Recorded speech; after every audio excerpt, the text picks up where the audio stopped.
संपूर्ण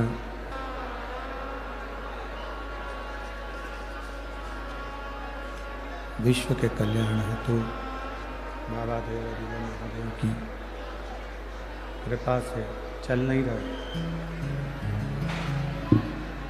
भगवान देवादिदेव महादेव की कृपा से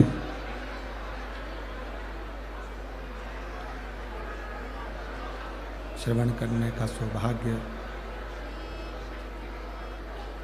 आप और हमको प्राप्त हुआ है। बड़े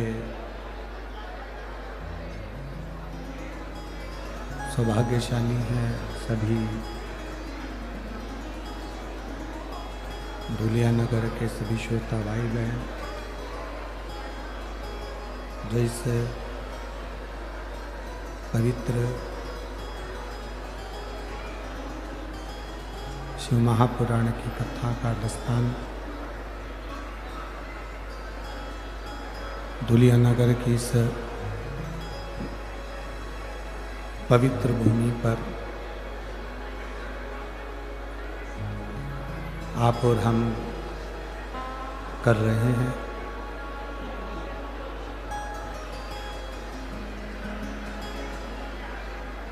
भगवान देवादिदेव महादेव की कृपा करुणा, उनकी उदारता, उनकी दया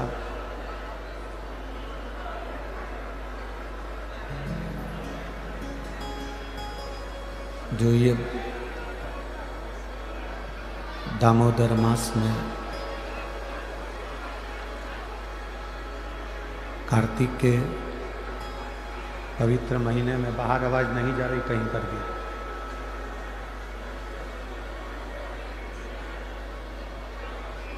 दामोदर मास में कार्तिक के पवित्र महीने में भगवान शिव की पवित्र शिव महापुराण की कथा श्रवण करने का सौभाग्य प्राप्त हुआ है। कथा के मुख्य आयोजक जजमान परिवार माननीय श्री दादा बाबू भूसे जी, मंत्री महाराष्ट्र राज्य माननीय श्री सुभाष जी भामरे, सांसद महोदय एवं पूर्व रक्षा मंत्री भारत सरकार माननीय श्री बाला साहब बदाने जी, माननीय श्री अनूप जी अग्रवाल, माननीय श्री चेतन जी मंडोरे, माननीय श्री आविष्कार जी भूसे एवं संपूर्ण धुलिया नगर के सभी रहनिवासी जिन्होंने इस पवित्र शिव महापुराण की कथा में तन मन धन से सहयोग प्रदान किया। एक बार सभी जजमान परिवार के लिए जोरदार ताली बजाकर स्वागत वंदन कीजिए। कल जैसा करो, कल जैसा, परसों जैसा कर दिया आज।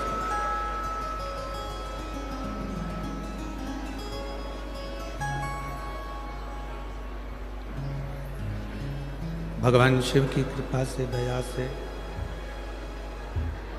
करुणा से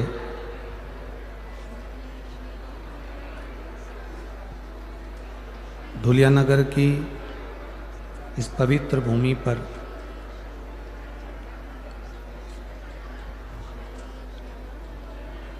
जो ये दामोदर मास में कार्तिक महीने में पवित्र कथा का लाभ पर हम ले रहे हैं, ये बिना प्रभु कृपा के मिलता नहीं है।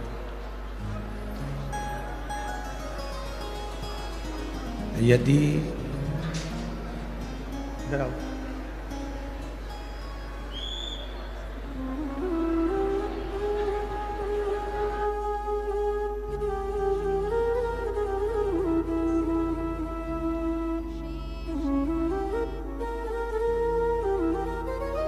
शंभू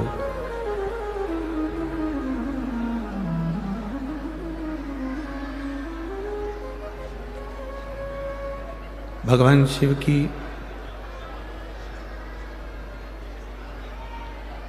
पवित्र कथा का लाभ आप और हम ले रहे हैं।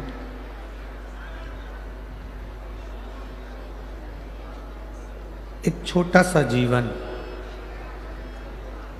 हम अपनी जिंदगी में जी रहे हैं।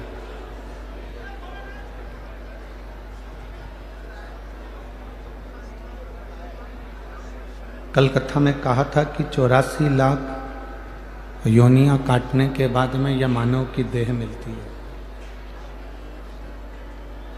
83,99,999 योनियां जब पूरी की पूरी निकल जाती है, ये योनियां पूरी कट जाती हैं, ये योनियां पूरी समाप्त हो जाती है, तब ये मानव का शरीर मिलता है।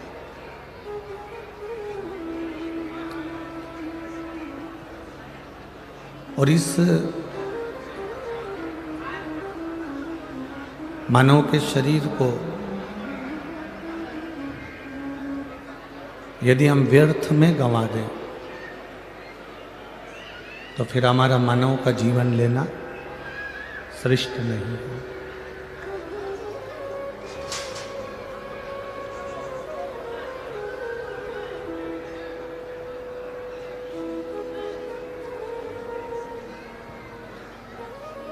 दुनिया का सबसे बड़ा पाप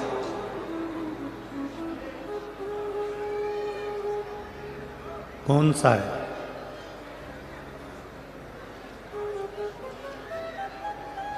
दुनिया का सबसे बड़ा पाप, शिव महापुराण की कथा कहती है, केवल एक पाप ऐसा है दुनिया का जो बहुत बड़ा पाप माना जाता है, और वो है अपने समय को व्यर्थ गंवा देना।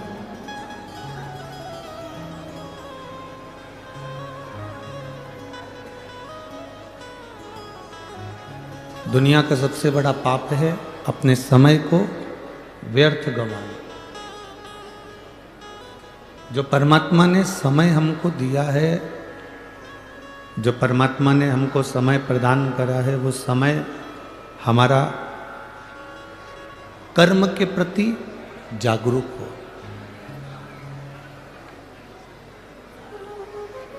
जिस कार्य को हम कर रहे हैं, जिस कर्म को हम कर रहे हैं, उसके प्रति तुम्हारी जागरूकता होना चाहिए, उसके प्रति तुम्हारा समर्पण होना चाहिए। अरे कल जैसा साउंड कर दो भैया।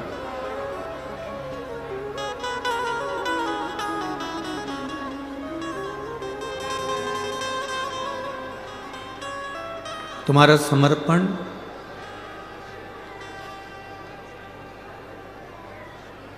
कर्म के प्रति पूर्ण हो। शिव महापुराण की कथा कहती है कि दुनिया का सबसे बड़ा पाप अगर कोई है तो अपने समय को व्यर्थ गंवाना।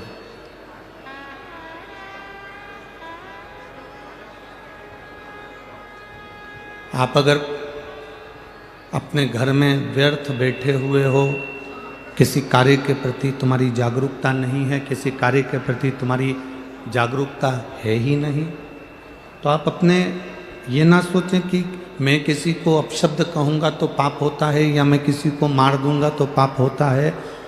एक पाप ये भी होता है कि हम अपने समय का सदुपयोग ना करें, ये भी पाप है। अपने समय को हम श्रेष्ठ जगह पर ना लगाएं, अपने समय को हम श्रेष्ठ जगह पर ना लेकर जाएं, ये भी पाप है।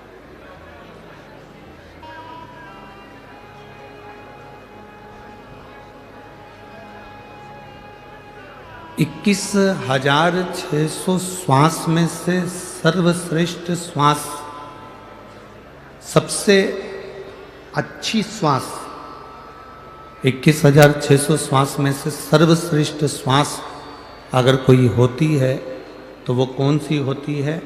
जिसमें हम किसी भूखे को भोजन करा रहे हों, हम किसी प्यासे को पानी पिला रहे हों, या हम किसी दुखी के जीवन में उसके दुख को काटने में साथ दे रहे हों, तब समझना कि हमारी 21,600 श्वास में से वो श्वास श्रेष्ठ है। तब जानकर रखें कि हमारी उन समय की अवस्था में वो हमारी श्रेष्ठता है, उन श्वासों में हमारी सर्वश्रेष्ठता है।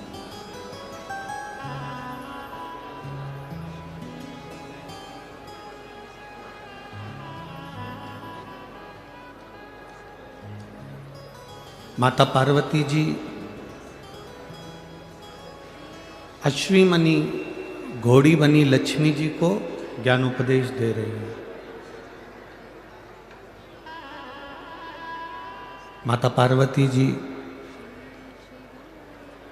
जब लक्ष्मी जी ने आंख में से आंसू बहाए, शिवलिंग पर गए, शिवलिंग से जलाधारी पर गए, जलाधारी पर जब वो अश्रु पड़े और उस अश्रु के पड़ने पर माता पार्वती जी प्रकट हुई, और प्रकट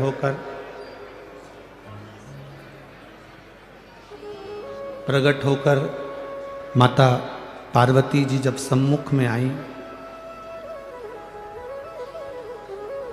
माता पार्वती जब सामने आई तो उन्होंने लक्ष्मी जी को समझाया।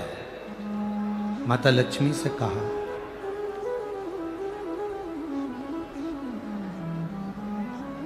कि लक्ष्मी, तुम्हारे पति ने तुमको श्राप दिया है, तुम्हारे पति ने तुम्हें श्रापित किया है, तुम्हारे पति ने तुमको अश्वी बनने का श्राप दिया, घोड़ी बनने का श्राप दिया।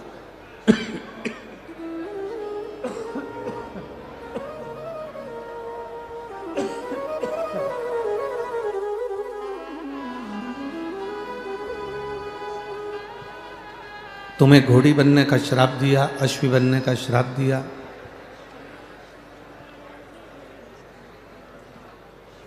लक्ष्मी, तुम इस बात से दुखी ना होइए कि तुम्हारे पति ने तुमको श्राप दिया। अब उन्होंने जो श्राप दिया उसको भूल जाओ।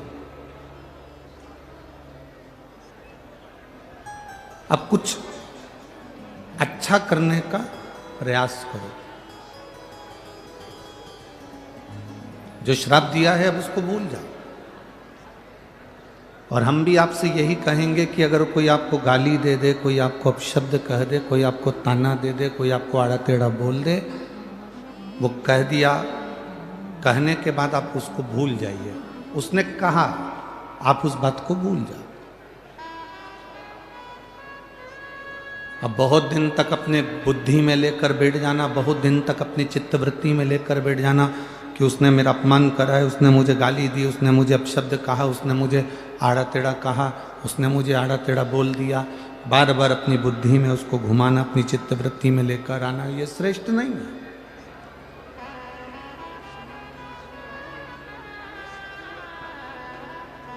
इसको श्रेष्ठता नहीं कहेंगे।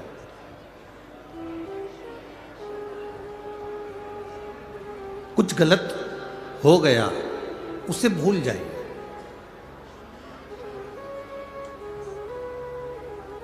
और भूलने के बाद फिर वापिस कुछ अच्छा करने का क्रम करिए। शिव महापुराण की कथा तो यहाँ तक कहती है कि अगर तुमको कोई गाली भी दे देना, अपशब्द भी कह देना, अगर तुम्हें कोई आड़ा टेढ़ा भी बोल देना, कोई आपको अपशब्द कह दे, आड़ा टेढ़ा कह दे, कोई गाली भी दे दे, तो भी शिव महापुराण की कथा कहती है कि आपको उससे बोलचाल बंद नहीं करना। सास ने कुछ शब्द कह दिया, बहू ने कुछ आड़ा टेढ़ा कह दिया, या किसी ने कोई शब्द कह दिया और आपने बोलना चालना बंद कर दिया, शिव महापुराण की कथा कहती है ये कभी ना करें।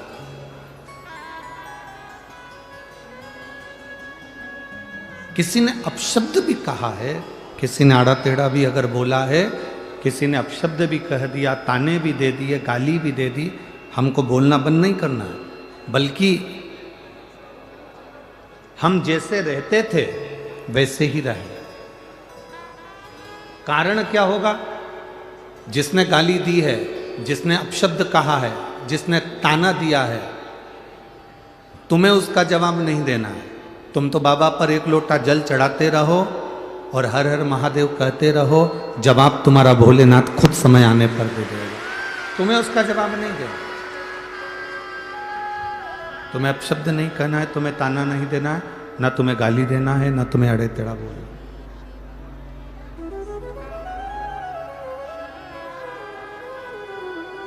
तुम तो अपना जो कर्म है, अपने कर्म में लीन रहिए, कर्म में लगे रहिए, अपने कर्म में लगे रहो, अपने कर्म में लीन रहो, बाकी का वो देख ले।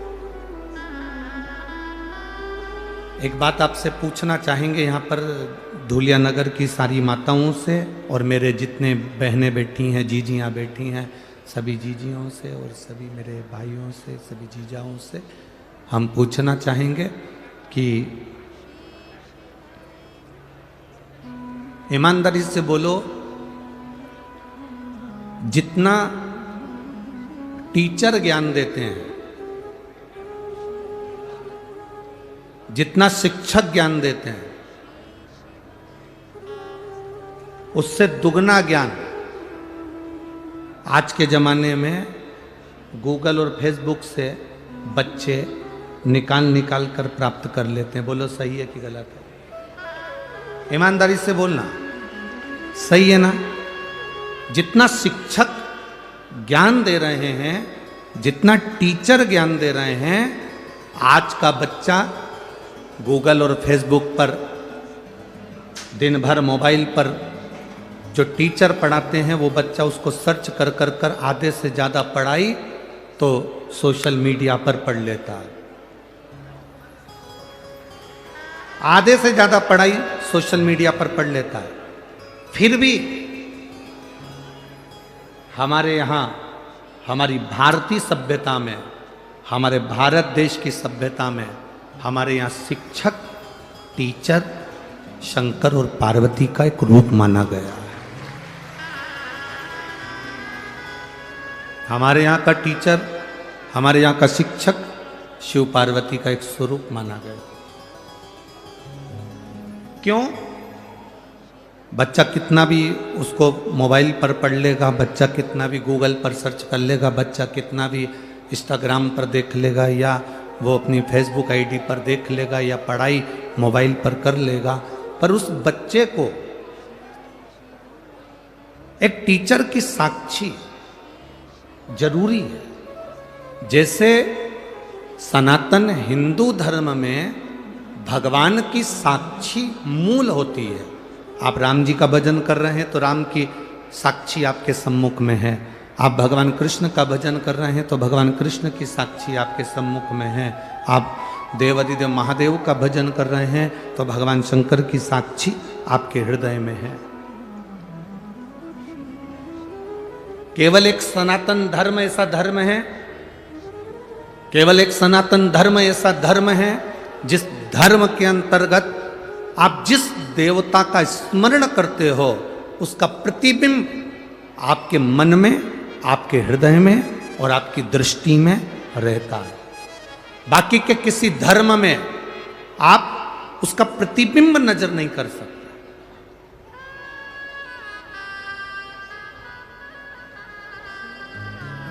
और हमारे सनातन धर्म के अंतर्गत हम अगर शंकर भगवान को जल चढ़ा रहे हैं तो शिव का प्रतीक मानकर हम उसकी पूजन कर रहे हैं। हम बाल गोपाल का अगर पूजन कर रहे हैं तो भगवान राम और कृष्ण का प्रतीक मानकर उनकी पूजन कर रहे हैं।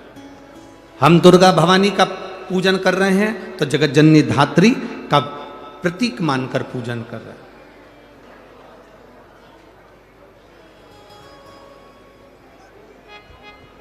एक शिक्षक, भले बच्चा कितना भी मोबाइल पर पढ़ ले, भले बच्चा कितना भी गूगल पर सर्च कर ले, भले बच्चा कितना भी अपने इंस्टाग्राम आदि जितनी भी विद्या केंद्रित हैं सोशल मीडिया पर, उन सब पर बच्चा कितनी भी पढ़ाई कर ले, फिर भी एक शिक्षक का होना एक टीचर का होना बहुत जरूरी है, क्योंकि वो टीचर साक्षी का प्रतीक होता है कि तुमने जो विद्याध्ययन करा, तुमने जो पढ़ाई करी, तुमने जो ग्रहण करा, उसमें एक टीचर की साक्षी है,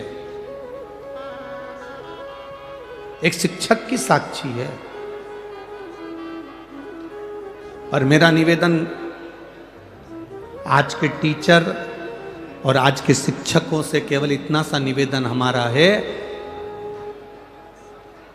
टीचर और शिक्षक ये कभी ना सोचें कि बच्चे मोबाइल पर पढ़ रहे हैं या गूगल पर पढ़ रहे हैं या ये सोशल मीडिया पर पढ़ाई कर रहे हैं, बल्कि आज के ज़माने के टीचर और शिक्षक का भार और ज़्यादा हो गया है।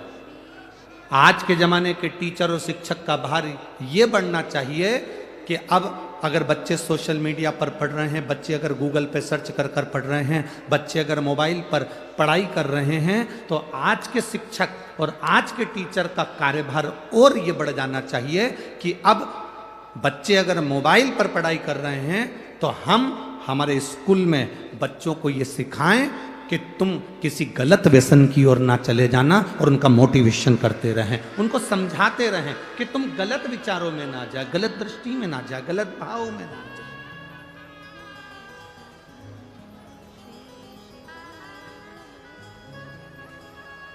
आज बच्चों को सबसे बड़ी जरूरत है उनको समझाने की।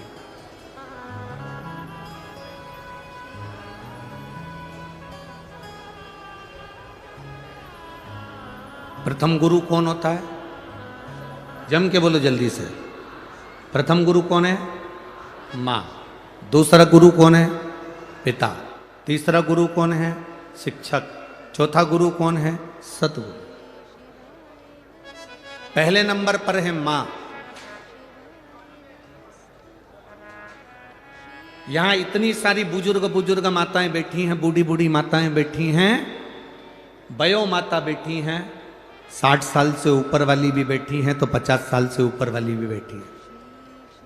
हम दूर नहीं जाएंगे। आपके पास में जो बुजुर्ग माता बैठी हैं, आप उनसे एक बार जरा सा पूछो कि तुम्हारे पास में बैठी हुई बूढ़ी माता ने कौन से कॉलेज से MBA करा है। जितनी बूढ़ी माताएं बैठी हैं, इनसे पूछो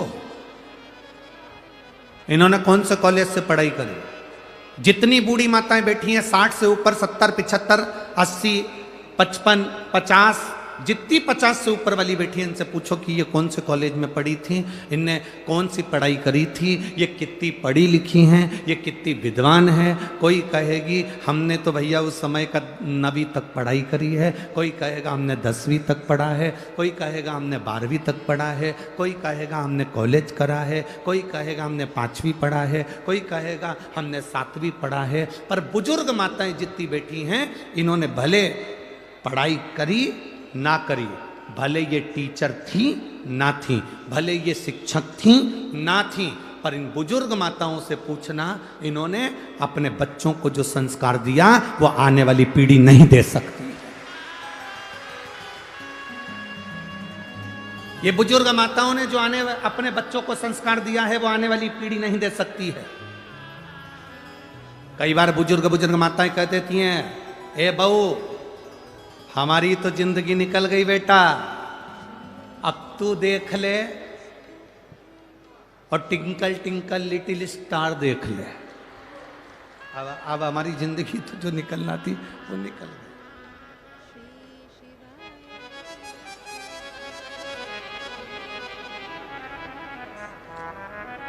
इन बुजुर्ग माताओं ने जो अपने बच्चों को संस्कार दिया, इन बुजुर्ग माताओं ने जो अपने बच्चों को ज्ञान दिया कि बच्चे अपनी माता का आज भी आदर कर रहे हैं। बोलो सही है कि गलत है? बच्चे अपनी बूढ़ी माँ का, घर में दादी का, घर में दादाजी का, घर में बुजुर्ग पिता का आदर कर रहे हैं।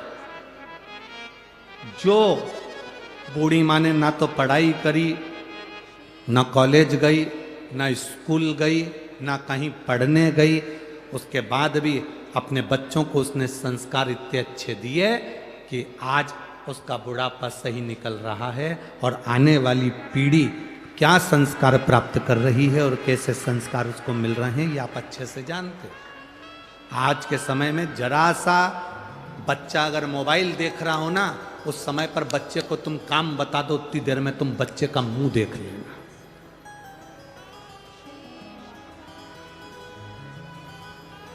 बोलो री जी जी सही है कि गलत है?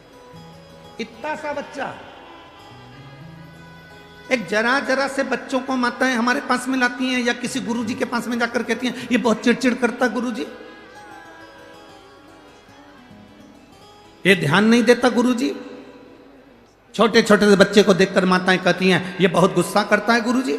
इतना सा बच्चा और इतना गुस्सा, इतना सा बच्चा और इतनी चिड़चिड़, कारण क्या है? तुम भी मोबाइल में व्यस्त हो और वो भी मोबाइल में व्यस्त है। ये जितनी बुजुर्ग माताएं बैठी हैं, इन्होंने अपने बच्चों को स्वामी विवेकानंद बनाने का प्रयास करा, रामकृष्ण परमहंस बनाने का प्रयास करा। इन्होंने अपने बच्चों को स्वामी विवेकानंद बनाने का प्रयास करा, रामकृष्ण परमहंस बनाने का प्रयास करा, नामदेव तुकाराम बनाने का प्रयास करा, मीरा कर्माबाई बनाने का प्रयास करा। आज बच्चा जन्म लेता है तो सबसे पहले होड़ लगती है, इसको डॉक्टर बनाना है, इंजीनियर बनाना है, सीए बनाना है, इसको ये बनाना है, इसको वो बनाना है। आप अपने बच्चे को अगर अच्छे से आदमी को आदमी बनाना चालू कर दो तो वो स्वयं डॉक्टर बन जाएगा और इंजीनियर बन जाएगा। आज का व्यक्ति आदमी ही नहीं बन पा रहा, आज का व्यक्ति मनुष्य से मनुष्य ही नहीं बन पा रहा। एक गांव का व्यक्ति, एक व्यक्ति गांव में से निकल कर जा रहा था, एक दरवाजे पर पहुंचा, भैया बहुत प्यास लगी है, हमको पानी पिला दो। सेठ जी ने कहा भी कोई हमारा आदमी आने वाला है, वो तुमको पानी पिलाएगा। उसको जाना था, उसने फिर आधे घंटे बाद कहा भैया हमको बहुत प्यास लगी है, हमें पानी पिला दो, हमारा आदमी आता होगा पानी पिलाएगा। उसने फिर कहा भैया मुझे दूसरे गांव जाना है, बहुत प्यास लगी है, पानी पिला दो, हमारा आदमी आएगा वो पानी पिलाएगा। इतने में उस व्यक्ति ने कहा भैया थोड़ी देर के लिए तुम ही आदमी बन जाओ।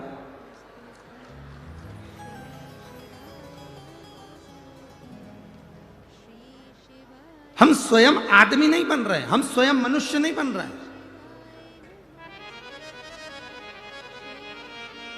आज के जमाने में व्यक्ति को नेता बनना है, कलेक्टर बनना है, एसपी बनना है, डायरेक्टर बनना है,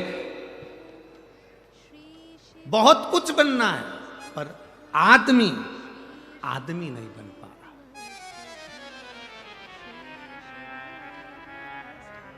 पड़ोस में कोई भूखा सो रहा है, पड़ोस में और कोई भूखा सो रहा है, परिवार में कोई दुखी है और हम बहुत दूर जाकर भंडारा करें, मेरा बाबा कभी प्रसन्न नहीं होता। बाबा कहता है पहले अपने घर के व्यक्ति को देखो। मेरा बाबा कहता है पहले अपने परिवार के व्यक्ति को देखो कि उसको दुख तो नहीं है, उसको तकलीफ तो नहीं है, उसको कष्ट तो नहीं है। पहले आप अपने पास वालों को देखिए, अपने नजदीक वालों को देखिए, अपने करीब वालों को देखिए, इनको दुख तो नहीं है।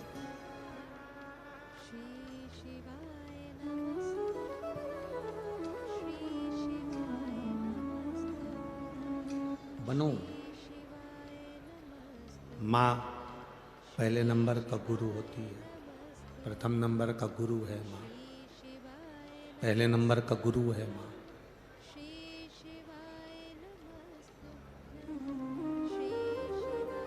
विदेश में रहने वाला एक छोटा सा बालक था जिसका नाम था थॉमस।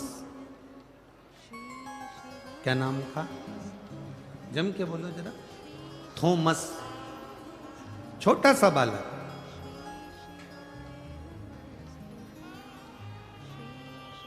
विदेशी स्कूल में विदेश का बालक पढ़ रहा था। थॉमस स्कूल जाता था।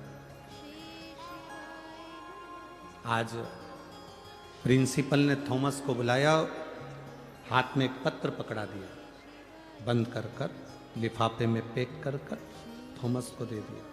थॉमस, ये पत्र आप अपनी मम्मी को ले जाकर दे देंगे।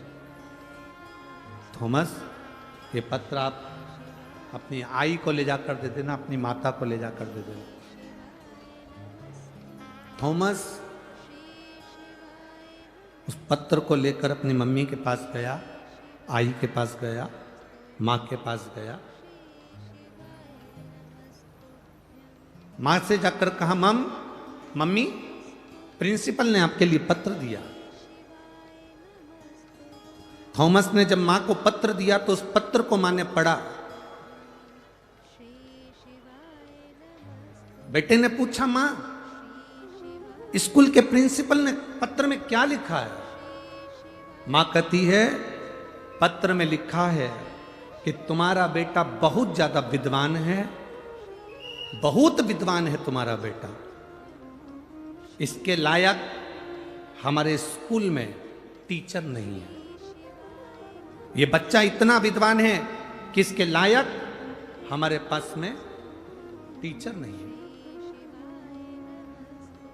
इसलिए आपका बच्चा बहुत ज्यादा विद्वान है, इस बच्चे को आप हमारे स्कूल से निकाल लो, इसकी टीसी ले जाओ और निकाल कर इसको जो विद्वानों का स्कूल हो उसमें इसको भर्ती कराओ, इसको एडमिट करो। अब मां ने लिफाफा बंद करा, पैक करा, लॉकर में रख दिया, ड्रॉज में, और मां अपने बच्चे से कहती है, तेरे लायक वो स्कूल नहीं है क्योंकि तू बहुत विद्वान है, इंटेलिजेंट है, इसलिए अब तू एक काम कर, घर में पढ़। थॉमस घर में पढ़ने लगा। मां पढ़ी लिखी नहीं थी, पर बच्चे के सामने बैठी रहती थी। रसोई घर में रसोई बनाती और भोजन बनाने के बाद अपने बच्चे को टाइम देती। कपड़े धोने के समय पर कपड़ा धोती, अपने बच्चे को समय देती। बच्चे से कहती, बेटा पढ़ो, मैं बैठी हूं, तुम जो सुनाओगे मैं सुनूंगी। मां ने अपने बच्चे को आज तक नहीं बताया कि मैं कौन सी क्लास तक पढ़ी हूं, मुझे नहीं मालूम। थॉमस की मां ने एक बार भी नहीं कहा कि मैं कौन सी क्लास तक पढ़ी हूं, तुम पढ़ो और मुझे सुनाओ। थॉमस ने घर में पढ़ना प्रारंभ करा, पढ़ना प्रारंभ करा, पढ़ते पढ़ते अपनी मां को सुनाना प्रारंभ करा। मां समझती थी, नहीं समझती थी, आता था, नहीं आता था, पर मां सुनती थी। सुनते सुनते सुनते सुनते थॉमस बड़ा हो गया, विद्वान हो गया, और बड़ा हुआ, और बड़ा हुआ। समय आया और एक दिन थॉमस की मां शांत हो गई, थॉमस की मां मर गई, और उस थॉमस ने इतना रिसर्च करा, ऐसा वैज्ञानिक बना, जिसने हमारे घर में जो बल्ब लगता है, जो ट्यूबलाइट लगती है, उसकी खोज उस थॉमस ने कर दी। उस थॉमस ने बल्ब की खोज कर दी, ट्यूबलाइट की खोज कर दी, उस लाइट की खोज थॉमस ने करी। अब एक दिन थॉमस अपने घर में घूम रहा था, उसने ड्रॉज खोला, ड्रॉज में से लेटर निकला कि ये तो मेरे प्रिंसिपल ने मेरी मम्मी को दिया था। इस लेटर को मैंने पढ़ा नहीं था, मम्मी बोल रही थी कि इसमें ऐसा ऐसा लिखा है, तू बड़ा विद्वान है और ये स्कूल और टीचर तेरे लायक नहीं है। थॉमस ने उस लेटर को निकाला, उस लिफाफे को खोला, उस पत्र को पढ़ा, तो थॉमस ने पत्र में क्या पढ़ा कि तुम्हारा बच्चा माइंड से कमजोर है, तुम्हारा बच्चा मूर्ख है, इसको कहीं पागल खाने में जमा करिए, ये बच्चा यहां पढ़ने के लायक नहीं है, इसको यहां से टीसी निकालो और कहीं ले जाकर इसको पागल खाने में जमा करो। मां ने उस पत्र को छुपा दिया, और पत्र को छुपाने के बाद मां ने अपने बेटे को उज्जवल बनाने का प्रयास करा, जैसे थॉमस की मां ने उज्जवल बनाने का प्रयास करा, वो उज्जवलता तुम में आना चाहिए। स्कूल के टीचर कह दें कि तुम्हारा बच्चा नालायक है, स्कूल के टीचर कह दें कि तुम्हारा बच्चा बेकार है, और तुम उसको मान लोगे, और तुम अपने बच्चों को वो उपाधि देने लगते हो कि तुम पढ़ नहीं सकते, तुम्हें ये नहीं आता, तुम्हें वो नहीं आता। बल्कि बच्चों को कहना चाहिए, तुझ में वो एनर्जी है बेटा, मुझे विश्वास है कि तेरा मैथ बहुत अच्छा है, बच्चा कहता मेरा मैथ अच्छा नहीं है, बच्चा कहता मेरी विज्ञान अच्छी नहीं है, बच्चा कहता मेरी अंग्रेजी ठीक नहीं है, उस बच्चे को तुम्हें कहना मैंने तेरी राइटिंग देखी है तो बहुत अच्छा लिखता है, तो बहुत अच्छा पढ़ता है, मेरा विश्वास कहता है तुम मैथ में सबसे ज़्यादा नंबर ला सकता है, ये मेरा भरोसा कहता है। वो बच्चे का आप बल बढ़ाओगे, परंतु आप टीचर कह देते हैं कि ये बच्चा इसमें कमजोर है, ये बच्चा ऐसा है, और आप उस बच्चे को वही कहना चालू कर देते हैं तुझमें तो अकल ही नहीं है, तो नालायक है, तो पढ़ता ही नहीं है, ध्यान देता ही नहीं है, तो विद्वान है ही नहीं। सुबह से शाम तक हर घर की माँ अपने बच्चे के पीछे ऐसी पड़ी रहती है, ऐसी पड़ी रहती है। पहले की माताएं अपने बच्चों के पीछे से नहीं पड़ती थी, देखती थी, काम करती जाती थी, बच्चा लिखता जाता था, काम करती जाती थी, बच्चा पढ़ता जाता था। और पहले भी कलेक्टर होते थे, पहले भी एसपी होते थे, पहले भी डीएसपी होते थे, और आज भी कलेक्टर हैं और आज भी एसपी और डीएसपी।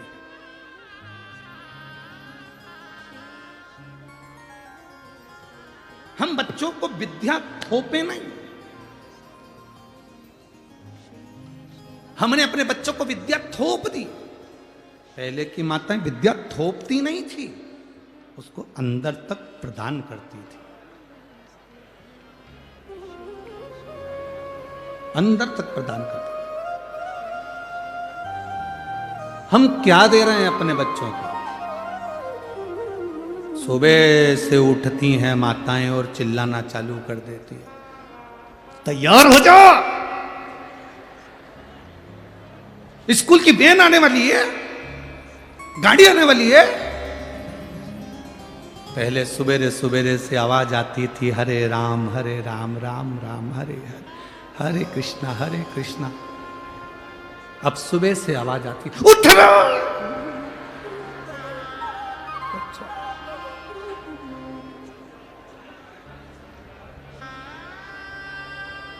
बच्चा उठे कि नहीं उठे, उसका बाप जरूर उठ जाता है। जब इतनी तेज तेज चंद्र घंटा बजाएगी तो फिर तो उठना ही पड़ेगा। पिता जरूर उठ जाता, और पिता उठा। पिताजी ने चिल्ला कर कहा, क्यों चिल्ला रही है सुबह सुबह से? स्कूल की वैन आने वाली है, अभी तक उठा नहीं है, उठाओ इसको। पहुंच गई रसोई घर में, बाप अपने छोरा छोरी को उठा रहा, उठ जा बेटा, मम्मी आती होगी, उठ जा। पहले के जमाने में डराते थे बाऊ आता होगा, आज के जमाने में डराना हो सास को तो कह दो बहू आती होगी, वैसे डर जा बेचारा। अब उठ जा, पिताजी कह रहे मम्मी आएगी, उठ जा। बच्चा उठा, आया, धोया, स्कूल जाने की तैयारी। किचन में, रसोई घर में घर की माँ काम कर रही है, 25 बार बर्तन को सुबेरे सुबेरे गिरा दिया। सास उठ गई, सास ने कहा बेटा क्या हो गया? बस इसको स्कूल भेजना, अभी तक नहाया नहीं है। इतने में माँ ने कह दिया मैं टिफिन बना देती हूँ बेटी, तू एक काम कर, उसको तैयार कर दे, क्योंकि ये तो चाहती यही थी कि डोकरी उठे, चाहती उठी, बनाया टिफिन। बच्चा जब वैन में बैठता है, गाड़ी में बैठता है, हाथ हिला के बैठता है और हाथ जोड़ के बैठता है। पीछा छूटा दोपहर के 2 बजे।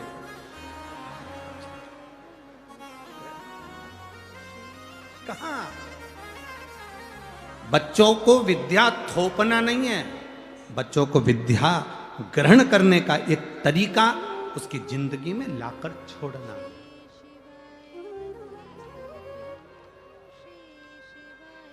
स्कूल कॉलेज में जो तुमने सीखा, मरते दम तक तुम्हारे काम आया कि नहीं आया?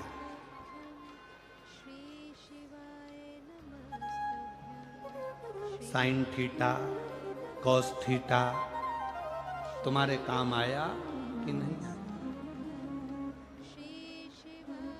स्कूल में, कॉलेज में जो तुमने सीखा वो तुम्हारे काम आया कि नहीं आया ये पता नहीं, पर शिव महापुराण की कथा जरूर कहती है, जो तुमने अपने घर में अपनी माँ से, अपने पिता से जो संस्कार ग्रहण करे हैं वो मरते दम तक तुम्हारे काम आते हैं। आखिरी तक तुम्हारे संस्कार तुम्हारे काम आएंगे। आज के समय में शिक्षक का दबाव और होना चाहिए कि हमारे स्कूल के बच्चे, हमारे क्लास के बच्चे, एक टीचर का ये प्रभाव होना चाहिए कि मेरे क्लास के बच्चे, मेरे स्कूल के बच्चे कोई व्यसन में ना जाए, कोई गलत संगत में ना जाए। ये बच्चे बहुत जरूरी है हमारे।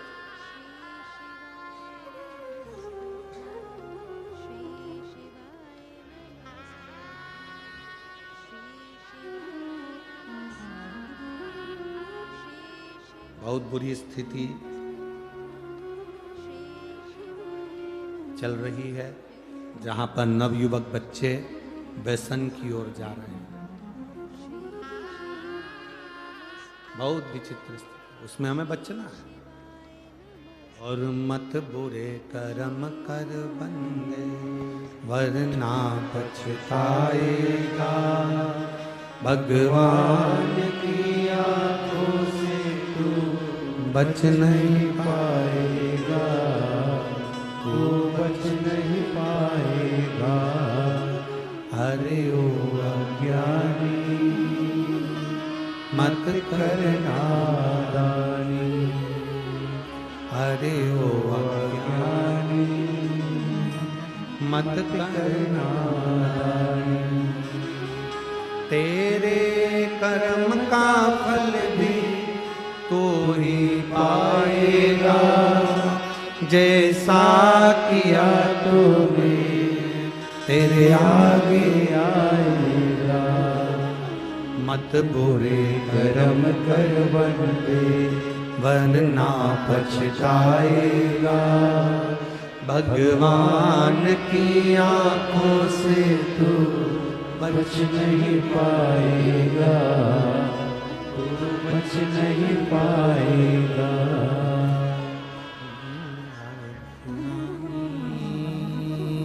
मत कर नादानी, अरे ओ अज्ञानी मत कर नादानी। मौका मिला है, शरीर मिला है, इसको सदुपयोग में लगाना, सतमार्ग पर लगाना, अच्छी जगह पर लेकर जाना है। पार्वती जी ने लक्ष्मी जी से कहा, लक्ष्मी पति ने अगर श्राप दे दिया कोई बात नहीं, पति ने आड़ा टेढ़ा कह दिया कोई बात नहीं, कोई चिंता का विषय नहीं।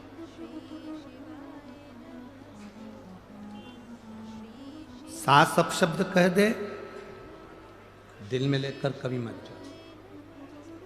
ए मेरी जीजियों, जितने इस आस्था चैनल के माध्यम से कथा सुन रहे हैं, जितने फेसबुक के माध्यम से कथा सुन रहे हैं, यूट्यूब पर सुन रहे हैं, और इस पंडाल में आज कम से कम इस पूरे प्रांगण में 8 से 9 लाख लोग भक्त भरे पड़े हैं। जितने पंडाल के आसपास में हैं उससे ज़्यादा लोग पेड़ों की छांव में, हम कहेंगे लगभग यहाँ से आधा किलोमीटर दूर भी, हम तो चैनल वालों से कहेंगे कि अगर आपको दिखता हो तो यहाँ से वो दूर तक के पेड़ पौधे देख लो। जिन जिन पेड़ पौधों को आप कवर कर सकते हो, उन पेड़ पौधों के नीचे, पहाड़ के ऊपर, टेकरी पर, गाड़ियों पर, जहाँ आप कवर करें वहाँ तक कवर कर सकते हैं। और इनको देखें कि इनकी भक्ति की लगन कितनी प्रबल है, जो शंकर को प्राप्त करने के लिए अपना घर छोड़कर यहाँ पर, इनकी भक्ति की लगन। जितने सभा में बैठे हैं, जितने इस पंडाल के सम्मुख में बैठे हैं, जितने इस शिव महापुराण की साक्षी में बैठे हैं, और जितने आस्था चैनल और फेसबुक यूट्यूब पर कथा सुन रहे हैं, इन सब बहनों से निवेदन और सब भाइयों से निवेदन, किसी के शब्द को, अच्छे शब्द हो उसको जिंदगी में उतार लो। कुछ अच्छा मिल रहा है उसको उतार, कुछ अच्छा प्राप्त हो रहा है उसको ले लो। एक उत्तर दोगे क्या धुलिया वालों? बोलो तो जम के। कुएं का जल, बावड़ी का जल, हापसी का जल, तालाब का जल, समुद्र का जल, बारिश का जल, नल का जल, ट्यूबवेल का जल, क्षीर सागर का जल,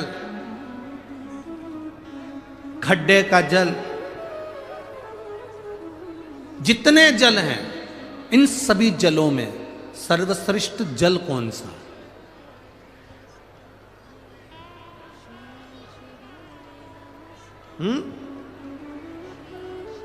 तालाब का जल, बावड़ी का जल, हापसी का जल, ट्यूबवेल का जल, कुएं का जल, बारिश का जल, खड्डे का जल, समुद्र का जल, सागर का जल, कूप का जल, कुएं का जल, इन सभी जलों में श्रेष्ठ जल कौन सा है?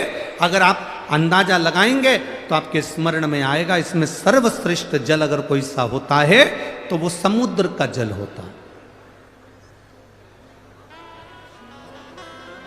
कारण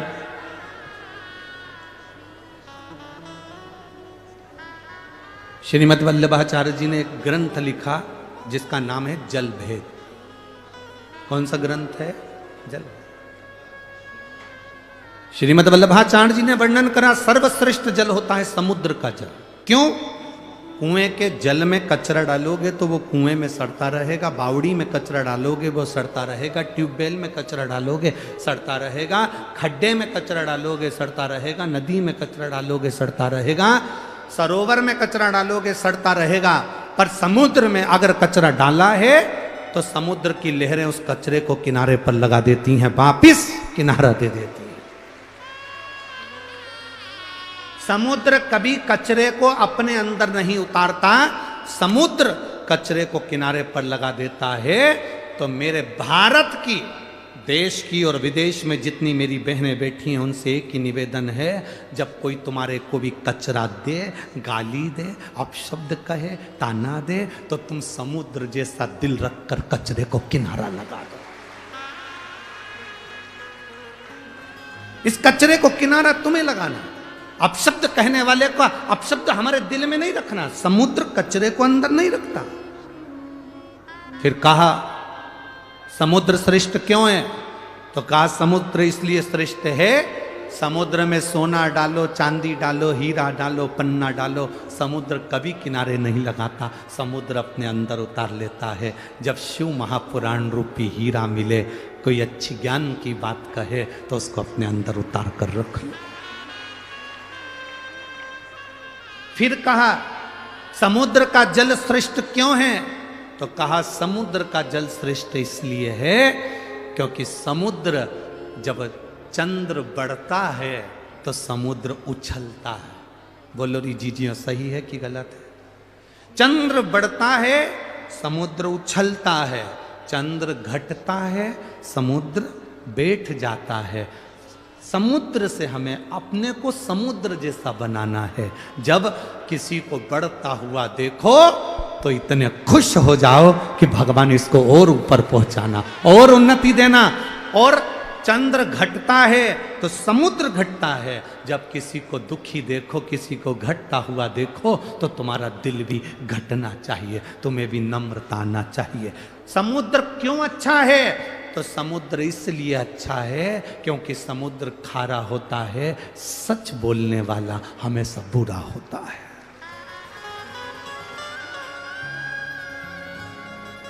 देश विदेश में बैठी हुई मेरी माताओं को, मेरी बहनों को, मेरी जीजियों को, मेरे जीजाओं को, मेरे बच्चों को, मेरी बेटियों को मैं निवेदन करूंगा इस व्यासपीठ से, महालक्ष्मी शिव महापुराण की कथा धूलिया नगर से चल रही है। आज सबसे ज्यादा केस अदालत में, सबसे ज्यादा अगर केस हैं तो प्रॉपर्टी के केस नहीं हैं। आज अदालत में सबसे ज्यादा केस अगर कोई चीज के नहीं, अगर किसी के मर्डर के केस नहीं है, किसी प्रॉपर्टी के केस नहीं है, जमीन जायदाद के केस नहीं है, भाई भाई के केस नहीं है। आज पूरे भारत की अदालत में सबसे ज्यादा केस हैं तो तलाक के केस हैं। भारत की सबसे ज्यादा अदालतों में अगर केस चल रहे हैं तो तलाक के चल रहे हैं। समझौता नहीं बैठ पा रहा, एक दूसरे का सामंजस्य नहीं बैठ पा रहा। जरा सी बात में विवाद हुआ, माँ ने कह दिया जा मेरे घर पर, कमी है क्या, अपने यहाँ कोई कमी है क्या, छोड़िए तेरा ससुराल। और बेटी घर पर जाकर बैठ गई। इधर पति रुष्ट होकर बैठा, बेटी रुष्ट होकर बैठी। माँ ने कह दिया दूसरी शादी करा देंगे। अगर बेटी के भाग्य में अच्छा लिखा होता तो पहले ही भेरू अच्छा मिल जाता, अब तो 4 करा ले तो भी वैसा ही मिलने वाला है। इसलिए जैसा मिला है उसको निभाने का प्रयास करो, उसको समझाने का प्रयास करो, उसको संजोने का प्रयास करो, उसको समाजस बिठाने का प्रयास करो। लड़के से कहो तेरी धर्म पत्नी अच्छी है, उसको लेकर आ, जा प्रार्थना कर, ससुर के पास जा, सास के पास जा, जाकर कहा। जब शंकर भगवान अपनी सती के लिए दक्ष प्रजापति क्या जा सकते हैं, जिस दक्ष प्रजापति ने शंकर भगवान को अपशब्द कहा था, श्राप दिया था कि तू शमशान में निवास करेगा, इसके बाद भी मेरे भोले बाबा दक्ष प्रजापति के दरवाजे पर जाकर अपने ससुर से बात करते हैं अपनी धर्म पत्नी के लिए। तो तुम अपनी बेटे से क्यों नहीं कहते कुछ नहीं, जाओ लेकर आओ उसको, हो गई ना बात, खत्म करो, लेकर आओ। बेटी को समझाओ कोई बात नहीं, जाओ। अगर मान ले तो दूसरी शादी करेगी और वो भी ऐसे ही निकल गया तो मम्मी मैं शादी नहीं करूंगी, मेरे को शादी नहीं करना, तो जिंदगी कैसे निकलेगी बेटा, मैं तो अकेली रह लूंगी। ये संसार, दुनिया के लोग एक किसी की मुर्गी रोड पे मिल जाए तो वो मुर्गी ले जाए, तो आज का व्यक्ति किसको छोड़ रहा है संसार में, किसको छोड़ रहा है? संभलो, अपनी जिंदगी को सार्थक बनाने का प्रयास करो। समझाओ बेटों बेटियों को, ज्ञान दो अपने बच्चों को, भड़काओ नहीं, अपशब्द मत कहो, ताना मत दो, समझाने का प्रयास करो। हो सकता है बेटा जिंदगी में यही लिखी हो, किस्मत में ऐसा लिखा हो, भाग्य के आगे किसकी चली। समझाओ। हम समझाते नहीं हैं, हम उल्टा अग्नि में घी और डाल देते हैं। मत जा तू तो, रहने दे, अच्छा है, क्या करेगी जाके, क्या करेगा जाके, हम उल्टा और घी। समझाओ, जितना ज्ञान दे सकते हो दो। लोग कहते हैं गुरुजी आप शिव पुराण तो कम करते हो, बाकी की बातें ज्यादा करते हो। हमने कहा शिव पुराण सुनते सुनते तो तुम्हारी जिंदगी निकल गई। गीता प्रेस गोरखपुर की शिव पुराण घर में लिया और 25 बार पढ़ लो। पर जो जरूरी है, शंकर भगवान ने अपने जीवन में, दक्ष प्रजापति ने शंकर भगवान को श्राप दिया तो भी शंकर भगवान उनके दरवाजे पर गए। सती माता जलकर भस्म हो गई तो भी शंकर भगवान उनके द्वार पर गए। कभी उन्होंने विरोधाभास नहीं पाला, कभी उन्होंने अपशब्द नहीं कहा, कभी उन्होंने ताना नहीं दिया, कभी उन्होंने गाली नहीं दी। समुद्र जैसे बन जा। कोई ने अपशब्द कह दिया, यहां से सुना, यहां से निकाल। कुंडल काय के लिए पहनते हैं हम? आप लोग कुंडल काय के लिए पहनते हो? सुंदर दिखने के लिए। अरे बोलो तो जम के। कानों में कुंडल काय के लिए पहनते हो? सुंदर दिखने के लिए नहीं। कुंडल इसलिए पहना जाता है कि कानों में छेद हो जाएगा, अच्छी बात आएगी तो सीधे कानों में जाएगी, बुरी बात आएगी तो कुंडल में जो छेद है उसमें से आर पार हो जाएगी, अंदर नहीं जाएगी। अपने भीतर हम क्यों लेकर जाएं अपशब्दों को? अपने भीतर हम क्यों लेकर जाएं आड़ी तड़ी बातों को? कुछ श्रेष्ठता लेकर जाएं, कुछ अच्छा लेकर जाएं। लक्ष्मी, पार्वती जी कह रही हैं अपने पति ने तुम्हें श्राप दे दिया और तुम दुखी हो गई। दुख नहीं, अगर अब शब्द किसी ने कहा है, ताना किसी ने दिया है, गाली किसी ने दी है, आड़ा टेढ़ा किसी ने बोला है, तो उसका जवाब देवाधिदेव महादेव ने दिया है। एक पत्र आया है, देखिए।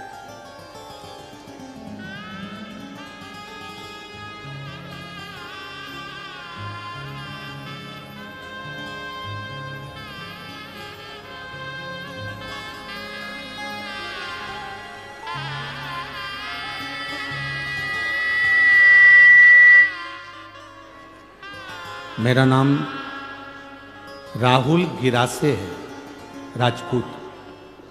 सो विशाली गिरासे, राजपूत, गांव नवापुर, जिला नंदुरबार, महाराष्ट्र। मेरा मोबाइल नंबर ये है, कहीं बैठी हो तो हाथ हिला सकती हैं, अगर कहीं बैठी हो तो हाथ हिला सकती हैं।